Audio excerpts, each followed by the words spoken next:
Hello, Ramley and other NFL family. In this video, we're talking about something I find kind of hilarious. Snead, the Rams' fearless GM, he has an interesting trend of trading quarterbacks.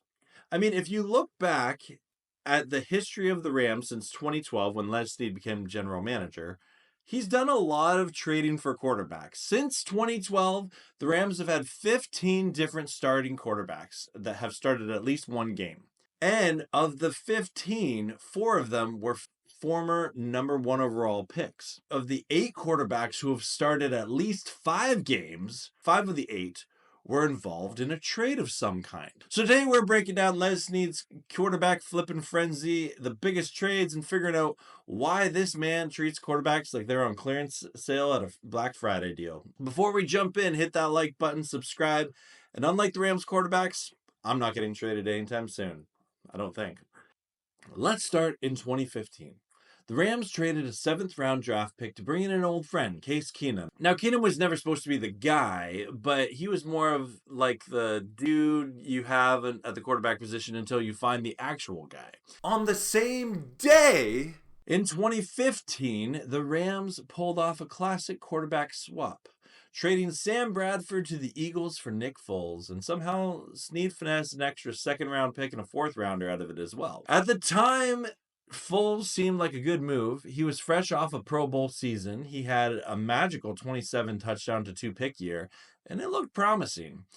But this is a Snead team, which means quarterback commitments last about as long as a New Year's resolution. Foles struggled and the Rams offense looked rough. But before you could even blink, Snead traded half the draft to move up to number 1 overall to pick Jared Goff. What did Foles do? He saw Goff walk in the building before his rookie contract ink dried up, and was like, nah, I'm good, and asked for his release. And credit to Nick Foles, he went back to the Eagles and got a Super Bowl. So congrats to Nick Foles.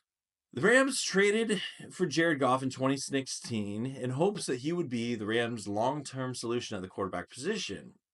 He included 6 picks, including 2 first-rounders, to move up to draft Jared Goff. You'd think that means Goff was here for the long haul, right? Wrong, because a few years later, Snead woke up one day, looked at Goff, and said, I think I'd rather have Matthew Stafford. So naturally, he shipped Goff to Detroit, threw in 2 more first-round picks and a 3rd, because why trade just one quarterback when you can overpay for while doing it? And hey, it worked out. The Rams won a Super Bowl. No complaints here. But at the same time, the trend is clear. If you're a Rams quarterback, the clock might just be ticking. I know I've made a couple of jokes in this video, but real talk here, I think Snead is a good GM. I think that he is always acting in the best interest of the Rams. Whether those actions always pan out or not, that might be up to discussion or debate. There's so many rumors flying around about Matthew Stafford getting traded. I've heard the Giants, I've heard the Jets, I've heard the Steelers, I've heard the Raiders. Who knows how much weight there is to any of those. However, the one thing is true, that there is a pattern here where Snead is not afraid to move off of a quarterback when the time is right. That's going to do it for me in this video. Feel free to check out some of my other videos here. And as always, go Rams, horns up, and peace out. Let's go Rams! Woo!